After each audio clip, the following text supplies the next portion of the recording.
बिस्मिल्लाहिर्रहमानिर्रहीम अस्सलाम वालेकुम। कैसे हैं आप सब? Welcome to little foodies. और आज मैं आपको बहुत ही मज़ेदार सी यखनी पुलाव की रेसिपी बनाना बताऊंगी। ये बनाना बेहद ही आसान है और बहुत ही मज़े की बनकर तैयार होती है।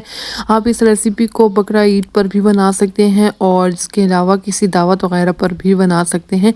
तो अगर आपको मेरी आज की ये वीडियो अच्छी लगे तो वीडियो को लाइक कर दें, अपने फ्रेंड्स और फैमिली वालों के साथ शेयर कर दें। और इसके अलावा आप मुझे इंस्टाग्राम और टिकटॉक पर भी फॉलो कर सकते हैं, उसकी लिंक भी नीचे डिस्क्रिप्शन में मौजूद है।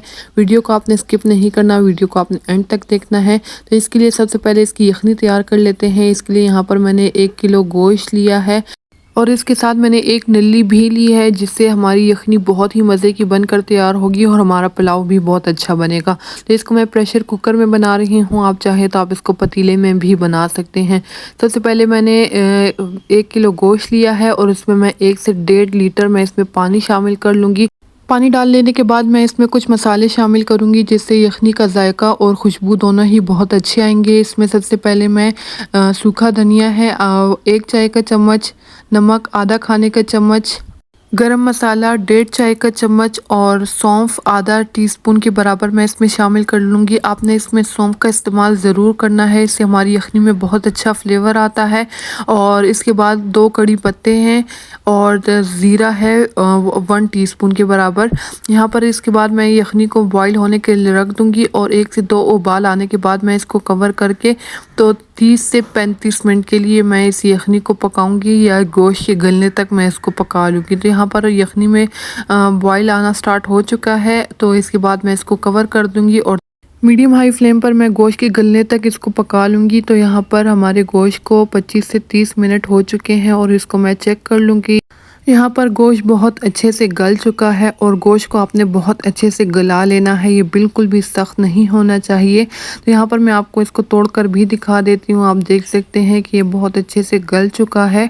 और इसके बाद मैं इसमें से गोश्त को अलग कर लूँगी और यखनी को मैं छान लूँगी। इसमें जितने भी मसाले वगैरह थे उसको मैं डिस्कार्ड कर दूँगी, उसको मैं फेंक दूँगी और जो यखनी है उसको मैं छान कर रख लूँगी। उस यखनी को मैं चावलों में इस्तेमाल करूँगी। तो यहाँ पर हमारा गोश्त बहुत अच्छे से गल चुका है। इसके बाद मैंने यहाँ पर 1 किलो चावल लिए हैं और मैं यहाँ पर सिला राइस का इस्तेमाल कर रही हूँ। अगर आप चाहें तो बासमती चावल का इस्तेमाल भी कर सकते हैं, लेकिन मैं यहाँ पर सिला के इस्तेमाल करूँगी क्योंकि इससे चावल बहुत खिले खिले और बहुत अच्छे से बनकर तैयार होते हैं। तो यहाँ पर मैं इसको वॉश कर लूँगी और इसमें बहुत ज़्यादा मिट्टी वगैरह होती है, तो आपने इसको कम से कम 3 से 4 मरतबा या 5 दफ़ा तो आपने इसको लाजमन धो लेना है। और इसमें जितनी भी मिट्टी वगैरह हो तो इसको आपने बहुत अच्छे से साफ़ कर लेना है। तो आप देख सकते हैं यहाँ पर मैंने इसमें पानी डाल लिया है और मिक्स करने के बाद आप इसका कलर चेक कर सकते हैं कि इसका कलर बहुत चेंज हो चुका है। तो इसको आपने लाजमन 3 से 4 दफ़ा आपने इसको धो लेना है, ताकि इसमें जितनी भी मैल वगैरह होगी तो वो तमाम की तमाम निकल जाए। चावलों को मैंने बहुत अच्छे तरीके से धो लिया है और इसके बाद मैं इसमें पानी डालकर इसको 2 से 3 घंटे के लिए सोक कर लूँगी। अगर आपके पास टाइम कम हो तो आपने इसको कम से कम 1 से 1.5 घंटे के लिए ज़रूर इसको सोक करके रखना है। और यहाँ पर आप देख सकते हैं पानी इसका बिल्कुल साफ़ हो चुका है। इसकी साफ़ पानी में मैं इसको 2 से 3 घंटे के लिए इसको सोक करके रख लूँगी। तो यहाँ पर मैं चावलों के लिए तड़का तैयार कर रही हूँ। इसके लिए मैंने यहाँ पर आधा कप घी लिया है। अगर आप चाहें तो आप इसमें ऑयल का इस्तेमाल भी कर सकते हैं। और घी जब अच्छे से गर्म हो जाए तो इसके बाद मैं इसमें 2 दरमियाने साइज़ के मैंने प्याज लिए हैं, जिनको मैंने इस तरह से लंबाई में काट लिया है और वो मैं इसमें शामिल कर लूँगी। इसके बाद मैं इसको मीडियम हाई फ्लेम पर पका लूँगी। प्याज का कलर बहुत ज़्यादा डार्क नहीं करना, ना ही इसको बहुत ज़्यादा पकाना है। जब प्याज सॉफ्ट हो जाए और उसके ऊपर हल्का हल्का कलर आना स्टार्ट हो जाए तो इसके बाद इसमें 1 खाने का चम्मच अदरक लहसुन का पेस्ट शामिल कर लेना है। यहाँ पर मैंने इसमें 1 खाने का चम्मच कुटा हुआ लहसुन शामिल कर लूँगी। अदरक मेरे पास नहीं था, अगर आपके पास हो तो आप इसमें अदरक का इस्तेमाल ज़रूर कीजिएगा। और इसके बाद मैं इसको मिक्स कर लूँगी और इसकी भुनाई कर लूँगी। जब इसकी अच्छी सी खुशबू आने लगे तो इसके बाद मैं इसमें 1 दरमियाने साइज़ का कटा हुआ टमाटर मैं इसमें शामिल कर लूँगी। इसके बाद टमाटर को अच्छे से मिक्स कर लेना है और इसके गलने तक इसको पका लेना है। मीडियम हाई फ्लेम पर मैं इसको पका लूँगी और जब टमाटर अच्छे से सॉफ्ट हो जाए तो इसके बाद मैं इसमें मसाले शामिल करूँगी। तो यहाँ पर सबसे पहले मैं इसमें गरम मसाला आधा खाने के चम्मच, ज़ीरा 1 टीस्पून के बराबर है और कोरिएंडर यानी सूखा धनिया है 1 टीस्पून। इसके बाद मैं इसमें नमक शामिल करूँगी आधा खाने के चम्मच। आप अपने टेस्ट के मुताबिक इसमें नमक डाल लीजिएगा। काली मिर्च है 8 से 10 अदद और 2 कड़ी पत्ते मैं इसमें शामिल कर लूँगी। इसके बाद मैं इसको दोबारा से मिक्स कर लूँगी और इन तमाम मसालों की अच्छे से भुनाई कर लूँगी। 1 आध मिनट तक मैं इसको पका लूँगी ताकि जो मसाले हैं वो अच्छे से भुन जाए और इसकी अच्छी सी खुशबू आने तक मैं इसको पका लूँगी। यहाँ पर जब हमारे मसाले अच्छे से भुन चुके हैं और इसकी अच्छी सी खुशबू भी आने लगी है तो इसके बाद मैं इसमें गोश्त शामिल कर लूँगी और इसको भी मसालों के साथ अच्छे से पका लूँगी और इसकी भी अच्छी सी भुनाई कर लूँगी ताकि जो मसाले हैं इसका फ्लेवर इस गोश्त में आ जाए और ये अच्छे से भुन जाए। इसके बाद मैं इसमें 3 से 4 अदद हरी मिर्चें मैं इसमें शामिल कर लूँगी। मसालों की जितनी अच्छे से आप भुनाई करेंगे उतना ही इसका अच्छा फ्लेवर आएगा और उतने ही अच्छे हमारे जो चावल हैं वो बनकर तैयार होंगे। तो यहाँ पर मैं इसमें यखनी शामिल कर लूँगी। यखनी मेरे पास कम है तो इस वजह से मैं इसमें 1 कटोरा यखनी शामिल करूँगी और इसी नाप से मैं 1 कटोरा इसमें पानी शामिल कर लूँगी। अगर आपके पास यखनी हो तो आप इसमें यखनी ही शामिल करेंगे। आप जिस भी गिलास, कप या कटोरे से जिससे भी आप चावल का नाप लेंगे उसी का डबल आपने इसमें यखनी या पानी शामिल कर लेना है।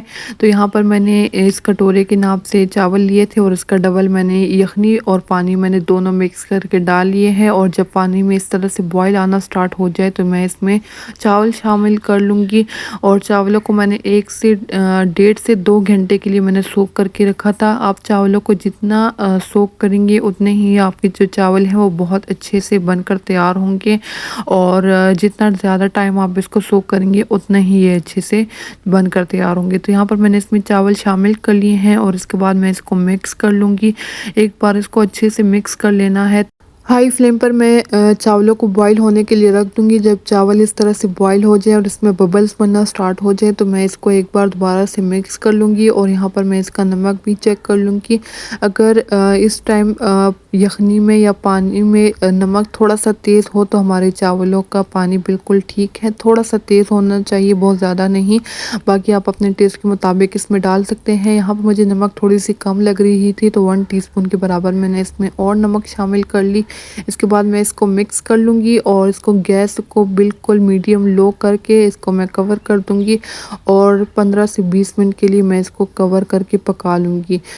20 मिनट के बाद हमारे जो चावल हैं वो बहुत ही मज़े के बनकर तैयार हुए हैं और इसकी बहुत अच्छी खुशबू आ रही है। मैं आपको इसको मिक्स करके भी दिखा देती हूँ। आप देख सकते हैं दाना दाना और बहुत ही खिले बनकर ये तैयार हुए हैं। अगर आप इस रेसिपी को एज़ इट इज़ फॉलो करेंगे तो आपके चावल कभी भी ख़राब नहीं होंगे और फ्लेवर भी इसका बहुत ही अच्छा आया है।